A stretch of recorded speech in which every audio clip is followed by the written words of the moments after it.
E aí, naturebas, tudo bem? São as pequenas coisas que fazemos às vezes que podem causar mais danos à nossa saúde do que imaginamos. Embora seja importante fazer coisas como se exercitar e manter uma dieta saudável, algumas rotinas podem até ter um efeito composto em outras escolhas ruins. Pior é que quebrar hábitos de longa data é normalmente mais difícil do que evitá-los inicialmente.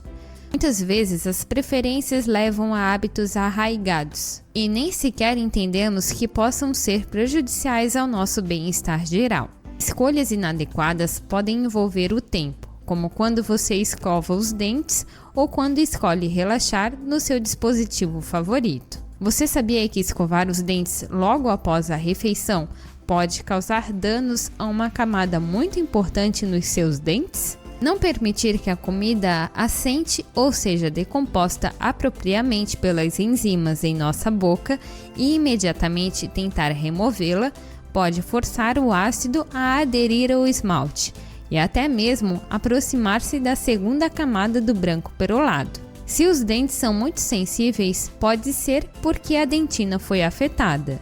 É melhor esperar um pouco depois de comer antes de escovar os dentes. Mas o que isso tem a ver com relaxamento? Se alguma dessas curiosidades está servindo para você, aproveita e já deixa o seu joinha no vídeo e também compartilha com seus amigos pelo WhatsApp e no Facebook.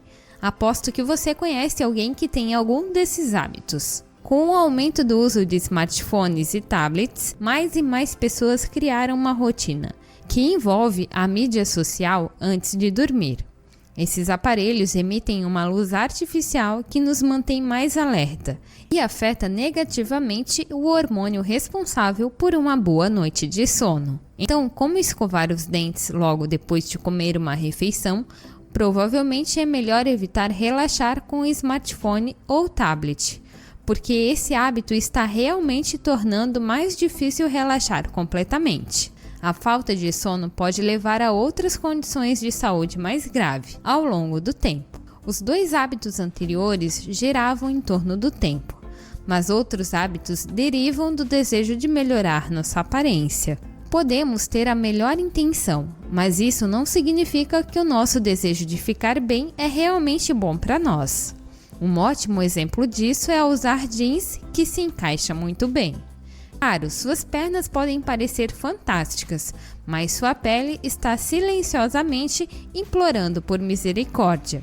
O contato constante com tecido apertado na pele não permite que ela respire como deveria. Um jeans mais confortável e talvez menos justo fará você se sentir melhor a longo prazo. Perfumes e colônias são semelhantes aos jeans apertados. Eles parecem melhorar nossa aparência e apresentação para os outros, mas eles também são preenchidos com substâncias químicas tóxicas, que causam alergias para uma grande porcentagem da população e são especialmente abrasivos para a pele e os olhos. Escolhas mais naturais para fragrâncias que vêm de óleos essenciais ainda lhe dão um ótimo cheiro, mas sem todas as complicações. Finalmente, um hábito peculiar que decorre do desejo de limitar o embaraço pode ser um dos mais prejudiciais de todos os hábitos que já discutimos. Trancar um espirro é algo que as pessoas costumam fazer em reuniões ou em lugares onde não querem que a atenção se concentre em si mesmas. Quando você tenta prender a respiração enquanto espirra, a pressão aumenta rapidamente dentro da cabeça, o que pode causar dor de cabeça e danos no tímpano. Então, quando você realmente pensa sobre isso, nenhuma dessas coisas valem as complicações que causam à nossa saúde. É mais sensato fazer escolhas melhores do que as mais elegantes, não é mesmo? Você tem alguma dica ou sugestão de um assunto que ainda não conhece ou queira conhecer? Deixe nos comentários do vídeo. Iremos adorar procurar e saber mais sobre o assunto e assim poder compartilhar com vocês. Se você gostou do vídeo, curta e se inscreva no canal. E não deixe de compartilhar com seus amigos. Até o próximo vídeo. Tchau, tchau!